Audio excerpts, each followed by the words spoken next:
cours 2 de classe et objets en C++. Donc nous allons apprendre à coder réellement un exemple en C++. Donc les classes et objets, on rappelle que la programmation objet est notée PO, programmation orientée objet. On a donc dans une classe qui est un moule à objet des attributs et des méthodes. Voir le cours 1. Donc une variable à créer à partir d'une type classe est appelée, une variable qui est créée à partir d'une type classe est appelée une instance ou objet de la classe. Donc voilà comment on peut déclarer une classe, classe A, et j'instancie A1. Donc A est la classe, A1 est l'instance objet de la classe. A est la classe, A2 est l'instance objet de la classe. Donc une classe se déclare d'un fichier d'entête, donc un fichier .h. La déclaration permet de connaître le type de choses constituant la classe et permet de l'utiliser. Donc je rappelle, dans le premier cours, nous avons vu une déclaration de classe qui était dans la dernière diapo. Une classe se définit dans un fichier, donc là le début c'était la déclaration. Après il faudra un fichier CC ou CPP qui nous permet de faire l'implémentation de la classe.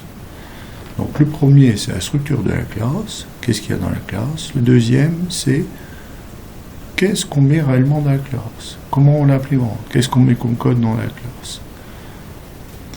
Donc cette définition permettra de fabriquer des choses constituant la classe. Un objet, une classe possède une identité, un nom, une adresse, un état, des attributs, un comportement, des méthodes. Les droits d'accès. Alors les droits d'accès en C++ concernent aussi bien les méthodes que les attributs. Attention, c'est souvent les attributs qui sont privés, mais ils peuvent être aussi publics, et les classes qui sont souvent publiques peuvent être aussi privées. Donc on dispose de plusieurs droits d'accès en C++.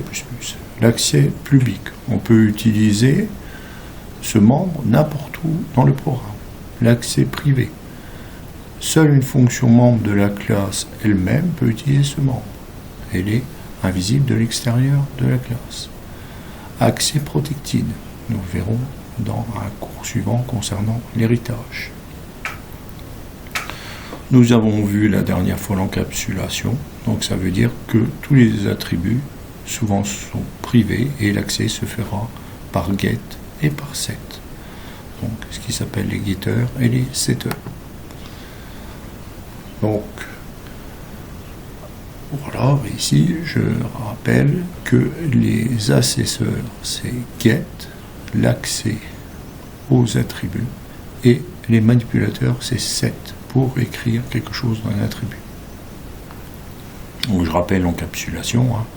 Donc les attributs ne sont accessibles que par des méthodes. Les messages sont les messages d'échange entre les classes. L'interface c'est avec l'utilisateur. Donc première déclaration de classe, donc ça c'est le fichier .h. Donc c'est appelé déclaration ou interface. Donc je déclare ma classe A. Je vais mettre en privé int x, donc l'attribut privé. Là je vais mettre une méthode aussi en privé, void coloré, void qui est une procédure. C'est une méthode privée. Public.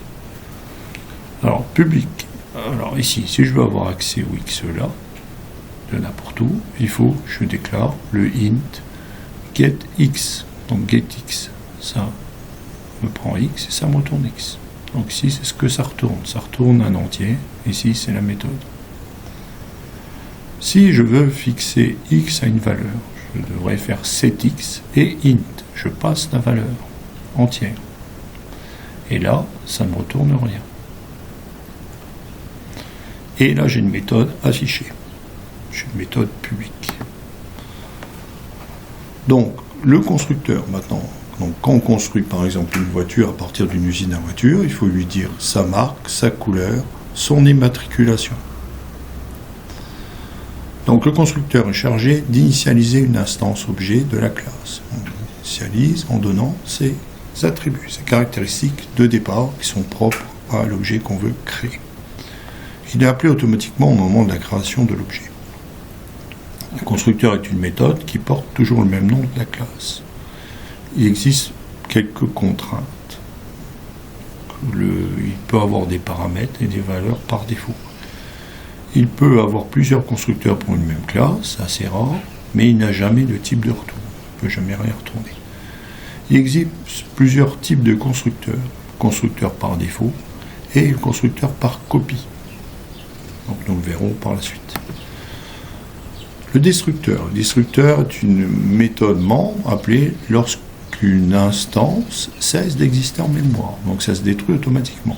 Je rappelle que c'est le tilt qui permet de faire un destructeur. Son rôle est de libérer toutes les ressources du programme.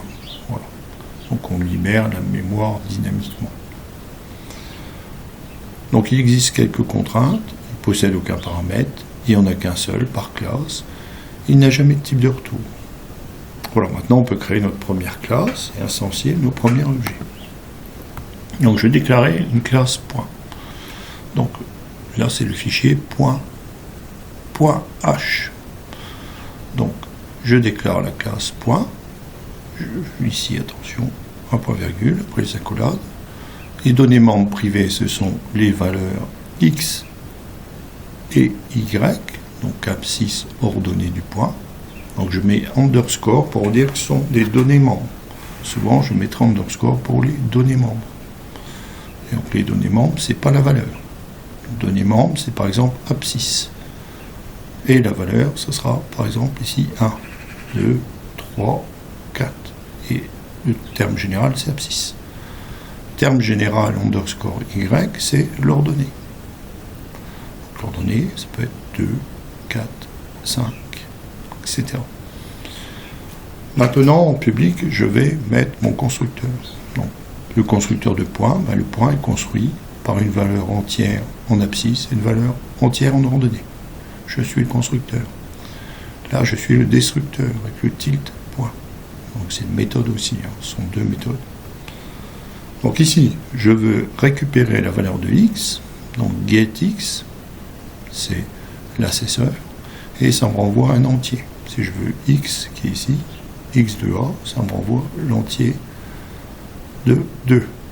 Y de a, ça m'envoie l'entier de 3. Donc get y, ça envoie un entier. Donc je peux aussi fixer la valeur de x. Donc si je veux fixer une valeur, par exemple, comme c. Donc il faudra que je fixe un abscisse, ici, 1, 2, 3, 4, 5, et une ordonnée, 1, 2, moins 2. Donc ici, 7x, je lui donne la valeur de x ici, qui était 5, et ça ne me fait rien. 7y, je mettrai, ici je mets moins 2, et ça me met x à moins 2. Et là, j'ai une méthode affichée. Donc maintenant, il faut implémenter tout ça. Donc l'implémentation, c'est le codage des méthodes. Donc on va coder, on va mettre tout ce qu'on fait à l'intérieur. Donc ici, pour utiliser ce fichier, il faut que je crée .cpp. Donc je mets iostream pour cout, cin. J'inclus mon fichier de déclaration, ici, .h. Il faut inclure la déclaration. Namespace std pour toute la librairie std. Maintenant, je vais faire mon constructeur. Donc, point, 2 points, 2 points, 2 points, 2 points. 2 points, 2 points. Donc, ceci, ça me permet de faire l'opérateur de résolution de portée, ce qui permet de déclarer toutes les méthodes. Donc, la première méthode, c'est le constructeur. Point, int x, donc je crée un entier x, et je crée un entier y. Et là, je vais mettre appel du constructeur, je vais l'afficher. J'initialise les membres privés x et y. Fin de ligne. Donc je mets la valeur de x, x c'est la valeur, dans l'abscisse. je mets la valeur de y dans l'ordonnée. Après, je fais mon destructeur. Pareil, c'est une méthode, donc opérateur de résolution de portée. Point, deux points, tilt, point. Donc je vais afficher appel du destructeur point. J'ai rien à faire. Ici, je vais déclarer ma méthode getX, donc ma méthode getX 2 points.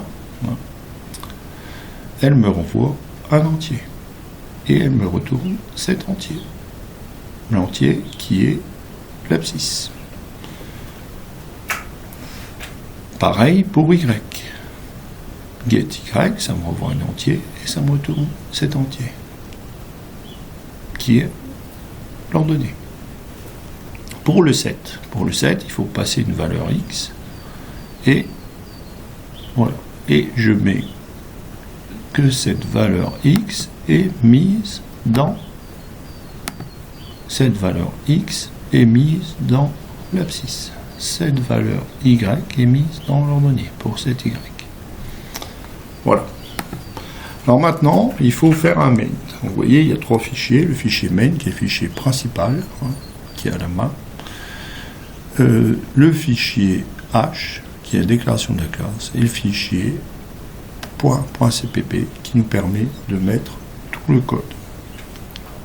Donc si vous avez bien compris, tout ça c'est pour IOStream, pour le .h, pour le Conio, parce que j'utilise getCH, en return 0, éviter, parce que là il sort tout seul, là il sort sur un caractère du clavier, c'est plus simple. Donc je vais dire dans mon main que je fais un nouveau point, une nouvelle instance de point A, donc un nouvel objet de la classe point, qui a les valeurs 0, 0. Pareil ici, je fais un point B, qui est une instance de la classe point, qui a les valeurs 1, 2. Et je vais faire point A, point affiché. Donc ça c'est l'accès aux méthodes. Le point, c'est l'accès aux méthodes. Point B, point affiché, l'accès aux méthodes. Je vais afficher les deux points. Donc si je fais point B, point Y égale 1, c'est interdit, puisque je n'ai pas accès à mes données, puisqu'elles sont privées. Donc ce qu'il faut absolument, c'est passer par le set. Donc point B, point set 1, voilà, je vais modifier l'accès, ça va marcher, puisque là, je passe par un setter. Point B, point affiché, vous voyez, ça va fonctionner. Donc, ici, si je ne mets pas mon namespace STD, je n'ai pas accès à tout ce qui est STD.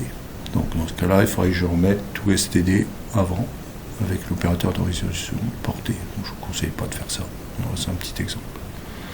Donc maintenant, vous allez saisir tout ceci, on va le saisir ensemble, puis après, vous modifierez le code pour avoir des points en 3D avec X, Y et Z, créant un nouveau projet. Donc voilà, j'ai ouvert tout ce code dans Visual. Donc j'ai créé une classe point, avec ici les attributs qui sont privés, les méthodes. Voilà, donc en public, le constructeur, ici. Donc le constructeur qui nous fait passer deux valeurs entières, le destructeur qui est là. Et là, je vais faire un constructeur par défaut. C'est-à-dire que si je ne mets rien dans la valeur de point, ça me mettra l'abscisse égale 0 et l'ordonnée égale 0. Constructeur par défaut, que j'utiliserai après dans un autre mais. Donc je mets mon set, mon get, et j'affiche. Voilà pour le fichier .h. Alors maintenant, il me faut le .cpp. Donc voilà, j'ai recopié tout ce que j'ai fait avant. Voilà, et ça me permet de faire toutes les déclarations. Donc le premier main, donc IOStream.conio, voilà. Local qui est utile pour les accents. Voilà. Donc on va voir que donc là je déclare 0, 0, 1, 2, je fais 7 A et voilà. Donc je vais voir que si je commande local, Bon, déjà, je vais tester l'ensemble. Voilà. Donc, j'appelle le constructeur, j'initialise les membres, j'appelle le constructeur de points. Donc, j'ai 0, 0, 1, 2 et 1, 1. Ce que je voulais. Donc, maintenant, vous avez vu que j'ai pas les accents. Je vais faire ça pour les accents. Je vais simplement décommenter ces lignes-là. J'ai mes accents. Voilà. Donc à vous de refaire hein, pour avoir X, Y et Z. Donc là, pour l'instant, nous avons fait de l'allocation statique en objet. On peut aussi faire de l'allocation dynamique. Donc pour ceci, on utilisera l'opérateur new hein, qu'on a vu tout à l'heure. Et là, on met une variable dans la mémoire. Donc ce qui nous donnera un pointeur. Donc pour libérer la mémoire dynamiquement, on utilisera l'opérateur delete. Donc voilà, donc je vous demande d'utiliser en dynamique. Hein. Donc en dynamique, donc on va changer que le main. Donc je fais pointeur.c, je suis le pointeur du type point. .c égale new point, je mets deux valeurs, 2 et 2. .c, attention ici c'est une flèche affichée pour accéder aux méthodes. .c 7 y0 pour mettre y à 0. Et je peux faire un delete du .c. Donc ça c'est un rappel pour les pointeurs. Hein. Donc je déclare un entier n qui est ici. Je lui donne une adresse avec le pointeur étoile AD ici, pointeur qui est l'adresse. Et je dis que l'adresse égale la référence au contenu de n. Je peux dire que le pointeur de AD égale 3 ici. Donc voilà, ici j'ai mon nouveau fichier qui s'appelle main2 que j'ai décommenté. Donc ici le pointeur de C, le new qui est l'instance, ici la petite flèche pour afficher, pour accéder aux méthodes, et voilà. Donc je vais le lancer, je vais nettoyer déjà, je vais le lancer, et voilà. Voilà, appel du constructeur point, j'initialise les données membres privées, 2, 2, 2, 0. 2, 2, et ici je mets y à 0, donc ça vient 0. Et là, je détruis mon point C. Alors les paramètres par défaut, hein, donc vous avez vu qu'au début, je peux créer quelque chose, une méthode qui permet de donner les programmes, enfin les paramètres à mettre par défaut. Par exemple, je vais créer une multiplication. Donc une multiplication, je mets un entier A égale 2, un entier B égale 3, je retourne A fois B, qui est retourné ici comme entier. Donc si je fais multi 3, 4, ça va marcher. Donc je vais passer 3 ici, je vais passer 4 ici, ça me fera 12. Multi 3, ça va donner 3, 3, ça va donner 9. Par contre, si je fais multi avec rien, donc ça va utiliser les valeurs par défaut, qui sont 2 ici et 3. Donc ça fera 6. Donc c'est intéressant de faire un constructeur par défaut. Le constructeur par défaut, il est ici. C'est-à-dire que mon point par défaut sera 0 et 0. Il existe plusieurs constructeurs, constructeur classique, constructeur par défaut qu'on vient de voir, et le constructeur par copie. Donc le rôle du constructeur par copie, c'est quand on a besoin de faire deux fois la même chose. Par exemple, dans un jeu où vous avez un personnage, si le personnage voulait le copier plusieurs fois et donner d'autres propriétés, vous pouvez faire un constructeur par copie. Donc le constructeur par défaut, voilà, ici, c'est une méthode point avec des valeurs par défaut.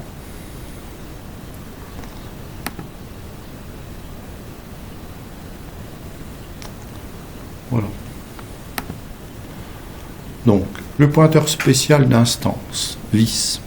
Donc, le pointeur d'instance, ça nous permet, vis, ça montre du doigt. Donc, en gros, si je veux disposer à l'intérieur d'une fonction membre d'une valeur, donc je vais taper le mot-clé vis qui permet de désigner l'adresse de l'instance de l'objet sur laquelle la fonction membre a été appelée. Donc, par exemple, là j'ai un personnage et j'ai l'arme du personnage. Là, un autre personnage et j'ai l'arme de ce personnage-là. Donc là, quelle est l'arme de Toto? Avec vis, je vais savoir directement l'arme de Toto. Donc ça va me chercher l'attribut ici de l'arme de Toto. Dans cette instance-là, dans cet objet-là. Quelle est la santé de Titi? Donc c'est la santé. Je vais mettre vis pour santé. Et ça va me donner la santé de Titi. Quel est le nom de Titi? Voilà, je vois le nom de Titi. Les classes, c'est les pointeurs. Donc chaque personnage d'un jeu possède une arme. Personnage est une classe et arme est aussi une classe. Donc j'ai une classe personnage et à l'intérieur j'ai du personnage. Le personnage a une arme. Donc vous voyez ici, classe personnage, j'ai des méthodes et en privé je dis qu'il a une arme. Donc ce qui se passe ici, c'est que l'arme est dans le personnage. Donc ce qui n'est pas intéressant, c'est que le personnage ne peut pas changer d'arme. Et si le personnage est détruit, l'arme est détruite. Donc on ne peut pas ramasser l'arme derrière. Donc on peut passer, pour éviter ce problème-là, si on veut garder l'arme qui est une entité différente du personnage, comme vous voyez ici, il faut passer par un pointeur. C'est-à-dire ici, je vais mettre arme et pointeur M-arme. M-arme qui sera ici, qui va donner l'arme du personnage. Donc ce qui se passe, si le personnage est détruit, il restera l'arme. Si l'arme est détruite, il reste le personnage. Donc le personnage peut changer d'arme en faisant simplement pointer M-arme à un autre objet. Le personnage peut donner son arme à un autre personnage, il suffit de changer les pointeurs. Si le personnage n'a plus d'arme, il suffit de mettre le pointeur M-arme égale 0. Donc si je mets M-arme égale 0, il n'y aura plus d'arme. Voilà, vous voyez tous les avantages des pointeurs ici. Vous n'avez peut-être pas compris en C, mais voilà un gros avantage des pointeurs. Ce qu'on dissocie les deux et on peut changer comme on veut. Donc la déslocation d'un objet en mémoire, donc new ça nous crée, delete ça supprime. Donc ce qu'il faut faire attention, c'est que si je supprime le personnage ici, je supprime pas l'arme. Donc si je veux supprimer le personnage et l'arme, il faudra tout mettre dans le destructeur. Donc ça veut dire si je supprime le personnage, il va se supprimer tout seul. Si je veux, quand je supprime le personnage, supprimer aussi l'arme, il faudra que lorsque je détruis le personnage avec le tilt ici, je delete l'arme. Voilà. Constructeur par copie. Donc j'ai un personnage avec une arme associée, avec un pointeur. J'ai un autre personnage associé avec une arme par un pointeur. Je vais dire avec const, qui indique simplement qu'on n'a pas le droit de modifier les valeurs. Voilà, attention, le et c'est l'adresse de la mémoire, mon pointeur. Donc là, je vais déclarer un personnage qui donne une méthode de construction du personnage et personnage à copier. Donc c'est le constructeur par copie. Donc le M vie du personnage à copier vie. Donc je vais copier la vie du personnage. M nana, donc c'est le pouvoir en gros, personnage à copier point nana, M arme 0. Donc je vais copier le personnage en copiant les deux, mais en mettant une arme à 0. Et je vais faire arme égale new arme, et ici, pointeur, personnage à copier, M arme. Donc je lui donne une nouvelle arme. Donc si je fais dans le main personnage David égale Uriac, je vais copier ce personnage. Voilà, je copie un personnage dans un personnage, je lui donne d'autres valeurs, si je veux. Voilà. Les classes et les pointeurs, pour associer des classes entre elles, on peut utiliser les pointeurs. Une classe peut contenir un pointeur à une autre classe, personnage et arme. Lorsque les classes sont associées par un pointeur, il faut veiller à bien libérer la mémoire, afin que tous les éléments soient supprimés. Vous avez vu, quand je supprime le personnage, je peux supprimer l'arme. en même temps. Il existe une surcharge particulière du constructeur appelé constructeur par copie. C'est un constructeur appelé lorsqu'un objet doit être copié. Il est important de la définir lorsqu'un objet utilise le pointeur d'autres objets. Par exemple, là je vais définir l'arbre égale 0. Le pointeur vis, c'est un pointeur qui existe dans les objets. Il pointe vers l'objet lui-même. Exemple d'utilisation de vis. Donc ici, j'ai une boîte. Donc, la boîte, je vais mettre en public la définition du constructeur de la boîte. Donc, boîte double. Donc, je vais à double avec des points là. L égale 2. Donc, c'est le constructeur par défaut. Donc, par défaut, ça sera 2, 2 et 2. La longueur, la hauteur et par exemple la profondeur. La hauteur, voilà. Longueur égale L, largeur égale B, hauteur égale H. Donc je vais définir le volume, donc il va me retourner longueur par largeur par hauteur.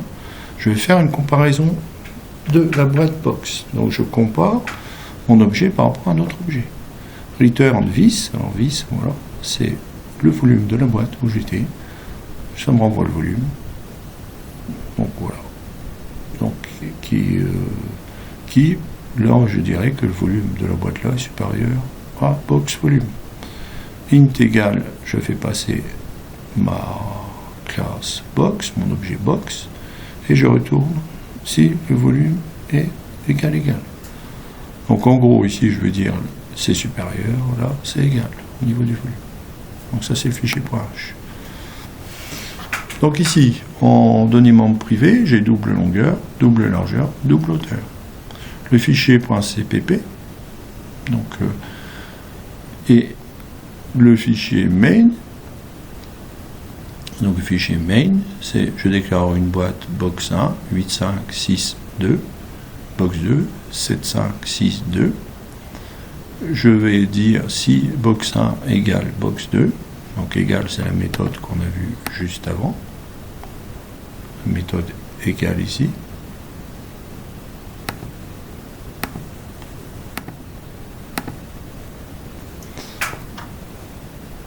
Donc je vais afficher box 2 et vous compléter else box 2 et voilà.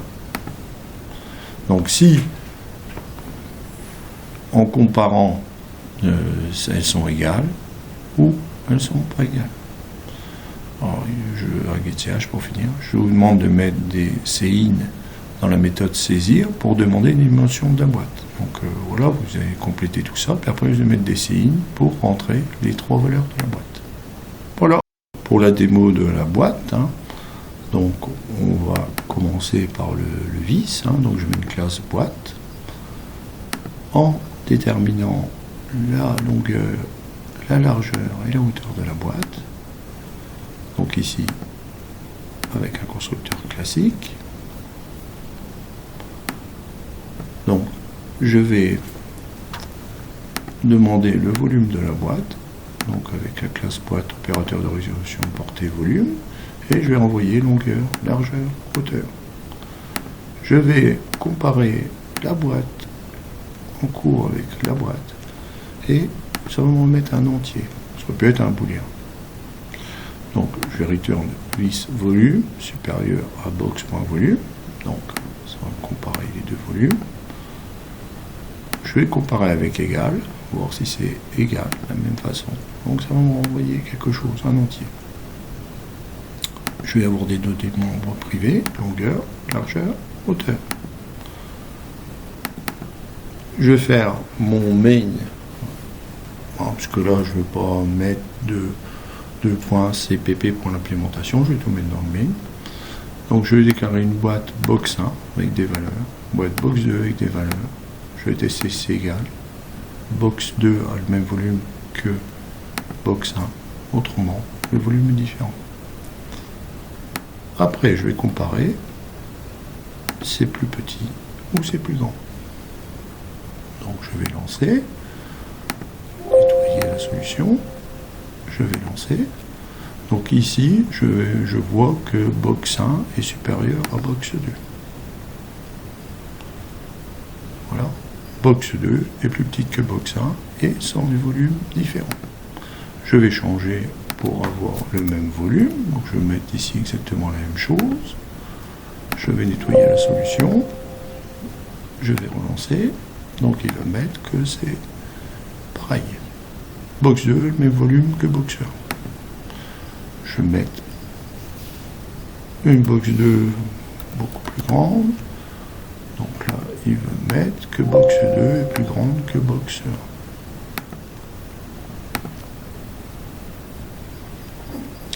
Voilà, box 2 est plus grande que box 1. Je vais mettre une box 1 supérieure à box 2.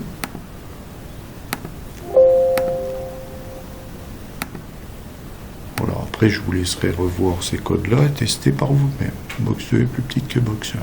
Voilà. Voilà, après vous avez des exercices à faire pour passer tout ça, enfin toute la première partie en 3 dimensions et refaire la box ici.